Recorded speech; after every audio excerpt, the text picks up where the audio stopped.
Patreon, Opperman Report Patreon. I was meaning to get a bunch of stuff up there, but I haven't gotten around to it, sorry. And then join on Spreaker, and you get a email notification anytime we put up new content. It's a chat room. You can leave comments. Comments. I love comments. I don't know. Let's see. And if you need to get a hold of me, you can contact me through oppermaninvestigations@gmail.com. That's if you need to get a hold of me. If it's something about the show, you want to book a guest for the show, or you want to advertise on the show, you go to oppermanreport@gmail.com. Simple as that. Okay. All right. So, had a little exciting news today. We had the conviction of Mr. Michael Avenatti. Right? Remember Michael Avenatti, the fellow who came in. What happened was, okay, what the whole Stormy Daniels and Donald Trump deal was, okay, because people, they know I have something to do with all this. They're not quite sure. There's confusion. So people think that somehow, some way, I once worked for Avenatti, or Avenatti's my client, or Avenatti's my friend, or I don't know what they think, because it seems like the attention span of Americans have just reduced so much down to a ridiculous level. What happened was, people I know, clients of mine, former clients of mine, who got me involved in the Tiger Woods case and the Sarah Palin case and Wienergate and all these kind of things, were representing Stormy Daniels. And they came up with a settlement with Mr. Trump. You know, they negotiated with Michael Cohen and settled with Mr. Trump for $130,000. Okay. And the attorney in that case advertises on this show, Keith M. Davidson, KMDlaw.com. He was the attorney that represented Stormy Daniels against Donald Trump. Now, years later, Daniels came up with this scheme. She wanted more money.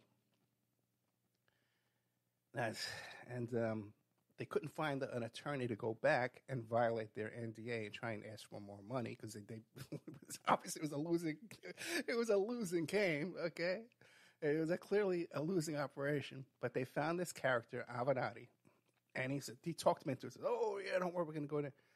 And he wound up suing my client too as well. So.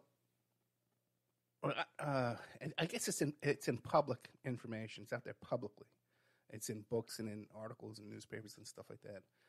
That my client, Keith Davidson, warned them and said, hey, you're going to get hit with a malpractice suit and all this is going to come out. You're going to lose the money we got, which is exactly what happened. Avenatti started representing Daniels. They lost to Trump. She had to pay back Trump all the money that Trump gave her. And then Avenatti stole Stormy Daniels' money from her book deal. Okay. Okay. This is one of the sleaziest guys, by the way, I've ever seen. Okay. This Avenatti character.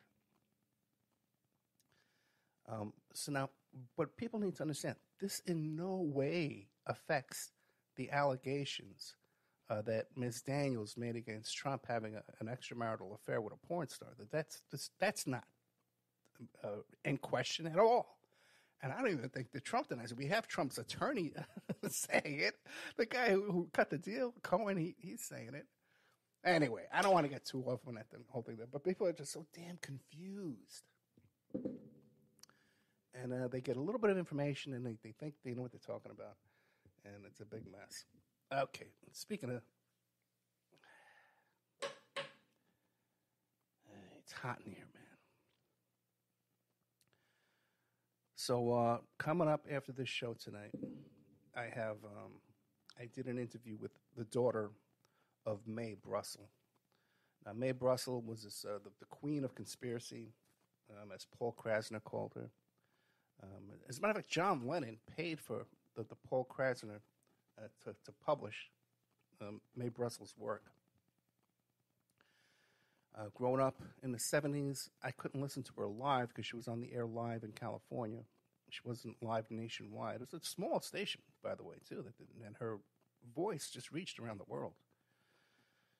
Compared to, like I reach way more, I'm on way more stations and way more than she ever was in her entire career. Just goes to show you what an influence and what an iconic figure she was. So the only way I could listen to her shows and her reporting was we would get tapes at WBAI in Manhattan, and you could go there. They would mail the tapes. They would record them in California and mail them to New York, and you could go there and sign the tapes out and listen to the tapes, and you had to bring it back within a certain amount of time. I got in trouble a couple of times because I was, I wasn't in Manhattan every day. I lived in Staten Island. But some of the just most incredible work on all the topics we cover on this show. She's always been an iconic figure in my life, someone I've looked up to. So not only do we have an interview, I think, it's an exclusive as of right now, first interview with her daughter. And I'm going to be doing some follow-up ones this weekend, possibly with another daughter, another family member, and a second one with the daughter we spoke to today.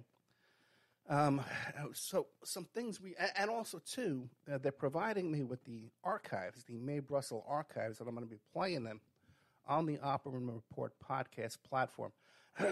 So just like how we play John Barber now, and we used to play Pierce Redmond when he was producing content, and William Ramsey before we had our little falling out there. We'll be playing Mae Brussel's content on our podcast platform. I don't know what day of the week, maybe Saturday nights or something. We'll figure out a night, and or maybe once a night, whatever. We'll figure it all out. And then the ads that are in there, some of that money's going to go to the Mae Brussel's project, which they're trying to archive and house her library. Okay, so this is a big deal, and hopefully I can get involved and help them with that too. I have a big plan for a reality TV show that would be around the whole Mae Brussel's project. So that's coming up tonight. We have that tonight, this evening, after this show. That'll be planned first. Then I have a show with, I think his name's Henry Williams from the Gravel Institute. The Gravel Institute, which is like a leftist.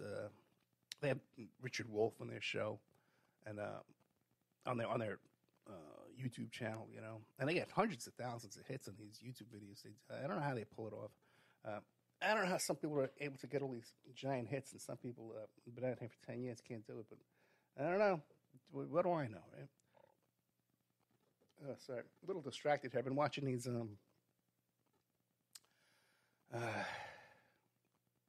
sovereign citizens YouTube videos of these sovereign citizens in the courtroom. And, man, getting these little kicks into watching these different things. And this has been my little kick this week. Getting into that. Let me pull my notes here. Okay. All right, we talked about Stormy Daniels. We talked about Mae Brussel. And we talked about the Gravel Institute. Now, a couple of weeks back, I did a show called something like the fall of civilization or the destruction of civilization, the collapse of civilization. That's what it was. And one of the main points I was trying to make during that episode, it was a Friday night solo show, was how, man, the system right now, the way it's designed, is just to keep us exhausted all the time and just keep us with no free time. The whole 8-hour workday, the 5-day work week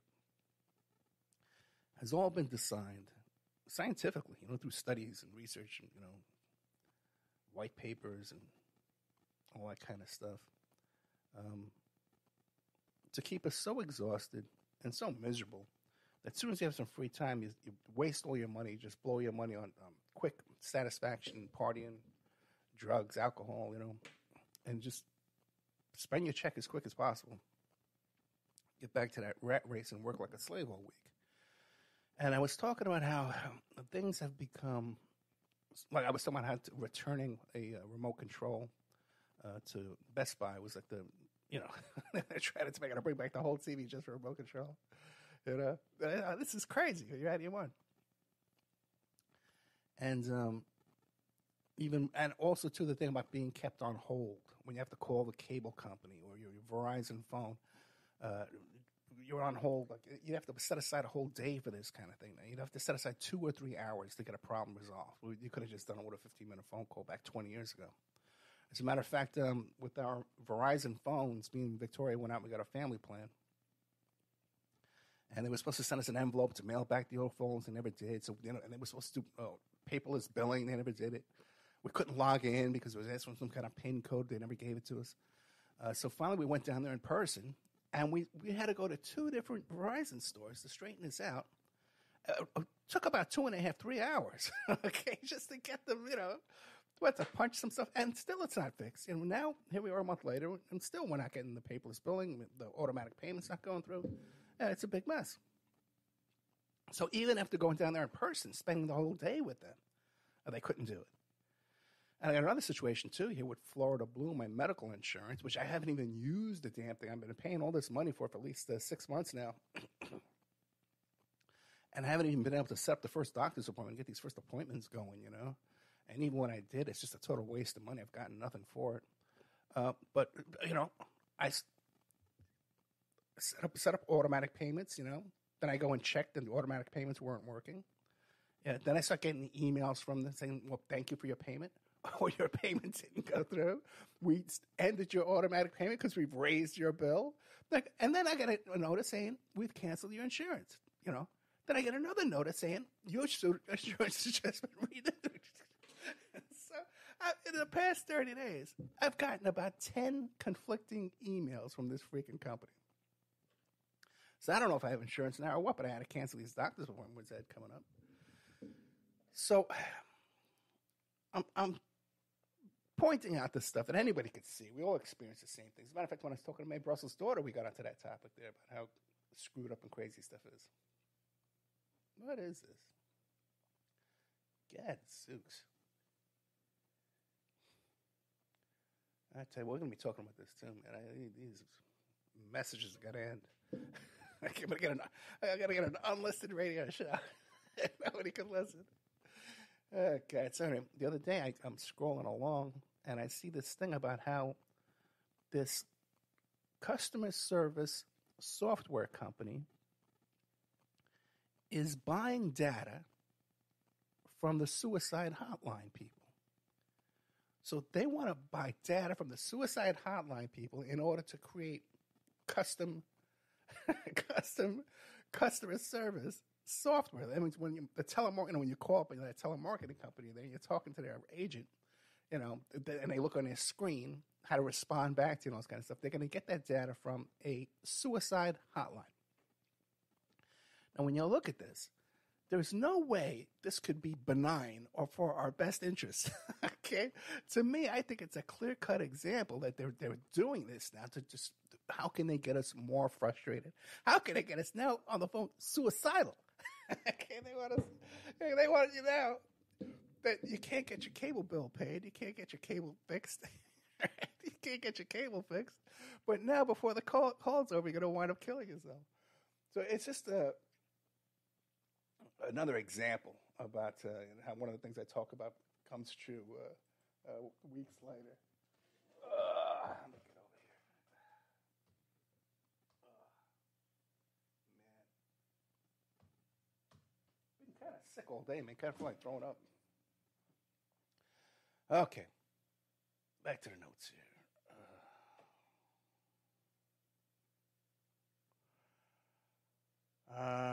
Okay.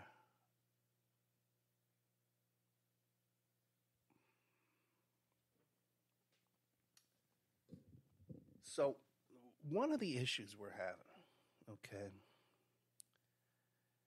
is, and I'm just going to get it all out here.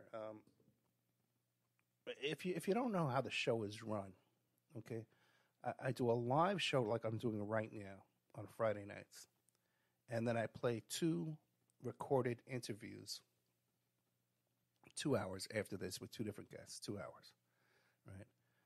That's what you get on iHeartRadio, Apple Plays, iTunes, Spreaker, and that also gets uploaded to YouTube.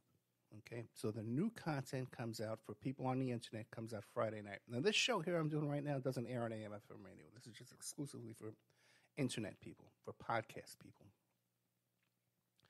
Now, otherwise, from Saturday to Thursday each week, I play repeats every night around 3 o'clock in the afternoon Eastern Standard Time. So that content is repeats that have aired 7 years ago, 6 years ago, whatever. Okay. Then on AM/FM radio, there's a new show every night, Monday to Friday. Okay, new content. And if you want to get that content, and you don't live in one of these cities where the show airs, you got to go to Patreon to get that content. You can get that content ad-free. So I hope we're starting to get some explanations out here, okay? And people start to understand what I'm doing. And I may have to repeat this every single week over and over because I keep getting these comments every night. Hey, is this a new show? Is this a repeat? When does this show air? It's the same thing every night. The only time new shows come out is Friday night. It's the same thing every night. The new shows come out on Friday. That's it. If it's not Friday, then it's not new. That should be easy enough, right? Now, another problem here is that a lot of these shows were taped, let's say 2 years ago when I moved from Nevada to Florida and when I had really, really bad internet connection here in Florida. So the audio is all choppy and screwed up. And I'll get these comments all the time. At Opperman, the audio is always choppy. No, it's not always choppy. You listen to me right now. It's fine, okay? 2 years ago, we had a period of time where there is nothing I can do to resolve these situations. I'm not the cable company. I can't fix the cable, okay? Plus, you should be aware, okay, that this is not your average YouTube, okay? This is not your average. I don't know how many other YouTubers out there just spent the first 5 minutes telling you the behind the scenes of the Stormy Daniels case because I know the people involved, okay? Like, I'm not just talking about stuff I see on YouTube. I'm not talking about stuff I've Googled. I'm talking about things I'm involved in. So this causes me problems in life, okay? This puts me under scrutiny.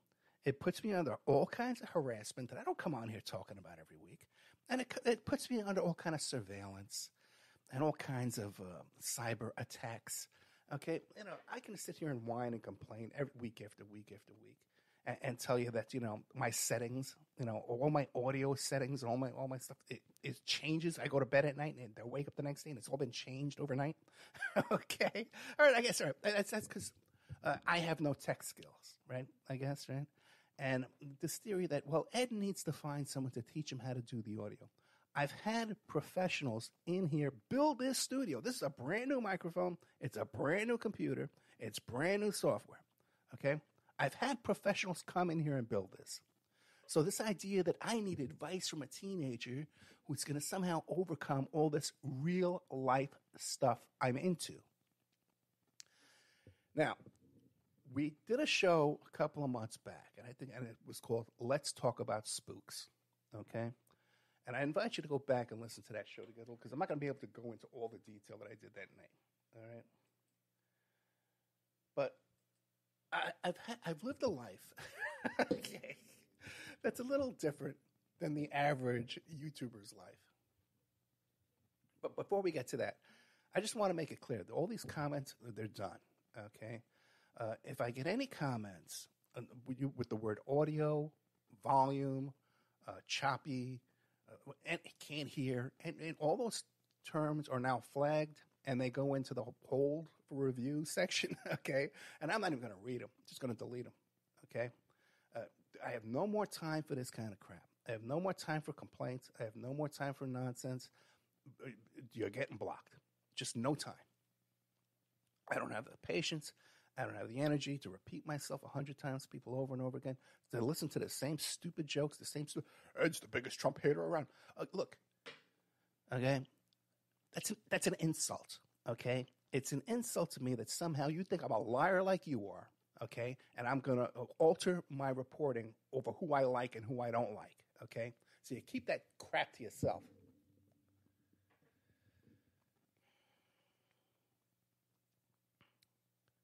Now, I've been very open and honest with this audience from the first day. All right? Been involved in a lot of stuff in my life. Okay, what kind of leftist causes? Lower East Side, COINTELPRO, in contact back in those days with people that were KGB. Okay, were identified. Who knows what else we had smoking around? I'm sure there was some Mossad guys involved in all that because we had the Jewish Defense Organization around us. Okay, so there was that. And there was a whole period of time when I was in the nightclub business in New York City. I was smuggling marijuana. You know, all right, you know. So I once again, working as criminal defense for some of the biggest organized crime cases in history. Okay.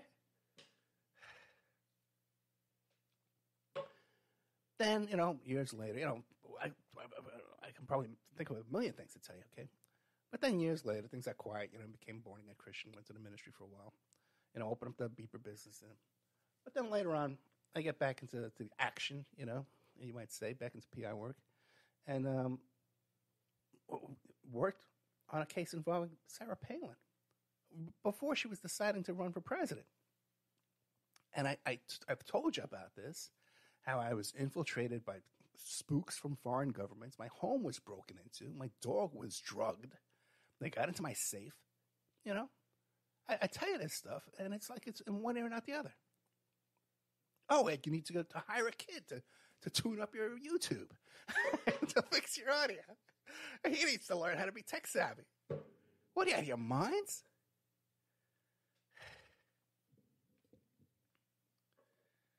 Now, what am I doing here on time? I'm so pissed off, you have no idea. Okay. We're going to take a commercial break and be right back after these messages. At aquadam.net. Instances. So you can listen to all that here now tonight firsthand. Now, I posted about that on Twitter, and I says, hey, you know, Babe Brussels went to the Esalen Institute. Right? And, well, you know, this caused a lot of controversy. Okay, because, you know, I don't want to hear that stuff either. That doesn't necessarily mean there was any influence on her, but it's a factor we have to take into consideration. Otherwise, we're fools. And half of them already are, you know. And I got a couple of comments on it, and one guy says, oh, she's been trying to out the CIA to assassinations for 20 years, and you're going to come along with F you, you know, this stuff, you know. Some kid, you know, who's probably never listened to a May Brussels episode in his life. Or if he did, he listened to it 20 years later, not what was going on. And another guy says, oh, yeah, I found this. He dug up dirt on me. He's got evidence of me. Okay, and what he found was my IMDb profile, my bio, which I've used, you know, all over the place 100 times, and it talks about how in early 2000, around 2003, how I teamed up with the founding fathers of cell phone forensics, who were hot back from Afghanistan. These are the guys who cloned Bin Laden's phone. Okay, and by the way, they came back from Afghanistan in 2003 and went into private business. All right, so while we're still looking for Bin Laden, what, 10 years later? Okay, I never asked them about it. You know, they're not going to talk to me about this kind of stuff. But anyway, so this is his proof that Ed Opperman is CIA. I've been outed by some kid on Twitter. To a bunch of other kids and idiots on Twitter. All right. So, first of all, let's make one thing here clear. To out someone as being active duty CIA is a crime. Okay, you can go to jail for that. Which is why you never hear me do it. Okay. Which is why you never hear me say it. Because I'm just not that stupid, you know. But I've had a couple of guests on this show that, you know, I had suspicions about them before I put them on. But then after they were on, I found out later on that they were active duty CIA.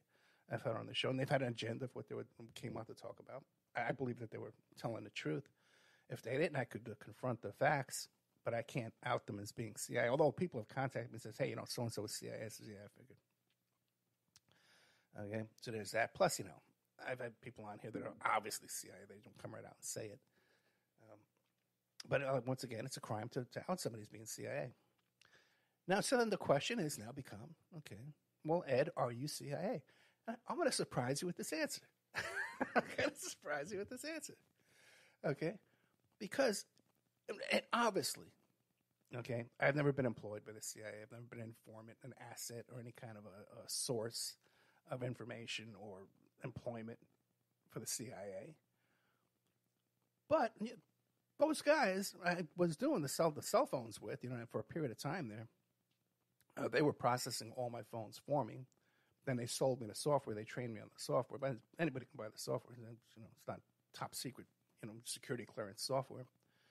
And one time, get this, when I was working on the Sarah Palin case, I needed we needed a beta version of the software to work on a Kyocera phone. And at the time, it wasn't available. So I contacted them. I told them what I was working on. And they says, okay, we got a beta version. We'll teach you how to use it. So they gave me special training. In exchange, I was going to give them some free advertising kind of stuff back and forth. I forget what it was, some kind of promotion. Put their name in the press release or something like that. And they said to me at that time, and when you come down for the training to Virginia, we'll take you to meet David. And I says, David? Well, David. I says, well, I think these guys are saying. They were talking about David Petraeus. He was the head of the CIA at that time. Now, okay, if they would have taken me, in reality, okay, we have to have a modicum.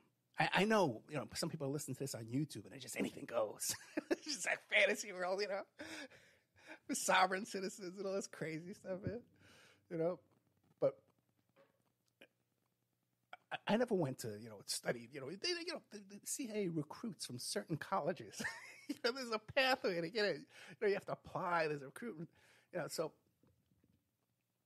never had any of that, of course. But I did do business with these guys who were contractors for CIA, okay? So by YouTube standards and Twitter standards, and by that measure, because there's plenty of nuts out there, there's plenty of complete nuts out there who are claiming they're former CIA, former NSA, and all this crazy stuff, and there's children under the Getty, and all this just wacky, crazy stuff, right? It's all over the place.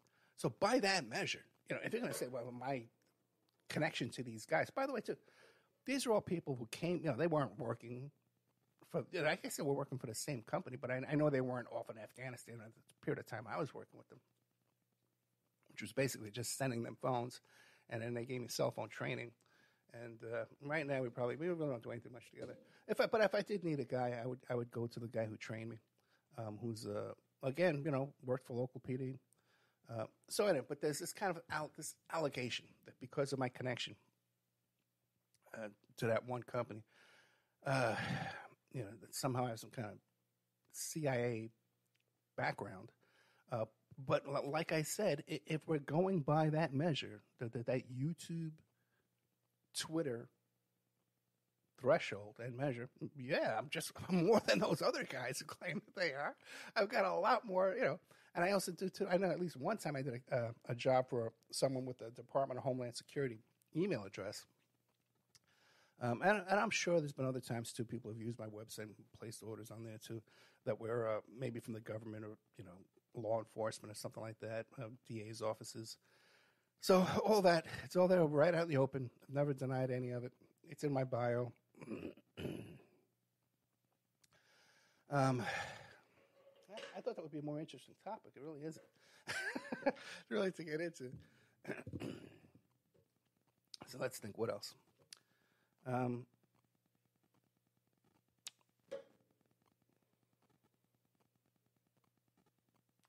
Guess that's really it. Yeah, I thought I had more to say on this. Let's see. Collapse civilization, fed up with YouTube comments, bad audio. Talk about spooks, ZCIA, Stormy Daniels, May Brussels. That's about it. I tell you what, I might not start this next show right away. One thing I guess I could bring up now is, boy, well, I'm hoping with all this May Brussels stuff that maybe we'll get a pickup in the podcast income, because it's down about 37, 38% right now. And most of that's due to Christmas advertising revenue is so high during the September, October, November, and then it takes a big dip in January and February. So, because the number, the listeners are still there, you know. So if you can just retweet, and share the podcast link. The Spreaker one is the best one, but Apple Plays is good too. If you can share that, don't share the YouTube. Please don't share YouTube. If you're listening on YouTube, please don't listen on YouTube. Please go to Spreaker.com and you get all of the notifications. You get all that stuff, better audio quality. There's less commercials. All this stuff, man. The place you want to listen to the show is Spreaker.com. YouTube is a complete waste of time. They've deleted half my best shows, and none of my best stuff is on YouTube. It's all gone. They took it all off. There was a period of time, and there's been long stretches of time where I wasn't allowed to upload to YouTube. Some months went by without any new content going up there. So if you like the show and you want to listen to the show for free, it's YouTube. Now, if you want to complain about ads, you can go to Patreon for $3 a month, 10 cents a day, and listen to the shows with no ads. So now, if it's not worth it for you to pay 10 cents a day, but you think I'm going to answer your email and your messages complaining about the ads, I'm just going to block you. It's just, we're reaching a point here of where it's just outright sabotage. It's just people just trying to sabotage the show and sabotage my work with this nonsense and this distraction and this foolishness. Now,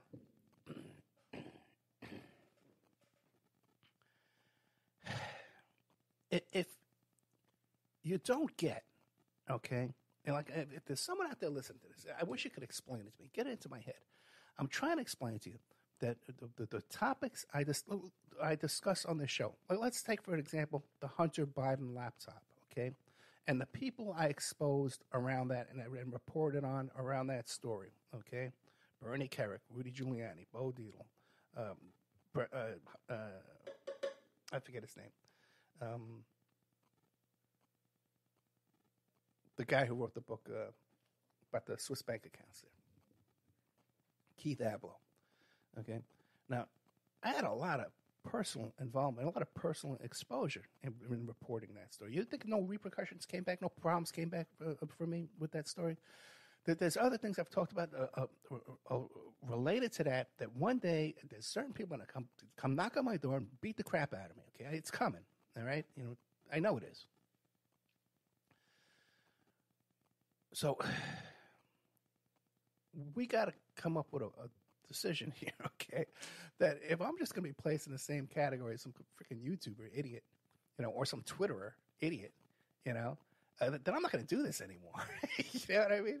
I got to take what I'm doing seriously, or I'm wasting my time, And more as this whole radio field and the podcast field gets diluted with more and more voices out there just sticking a mic in front of their faces talking that have no involvement in anything.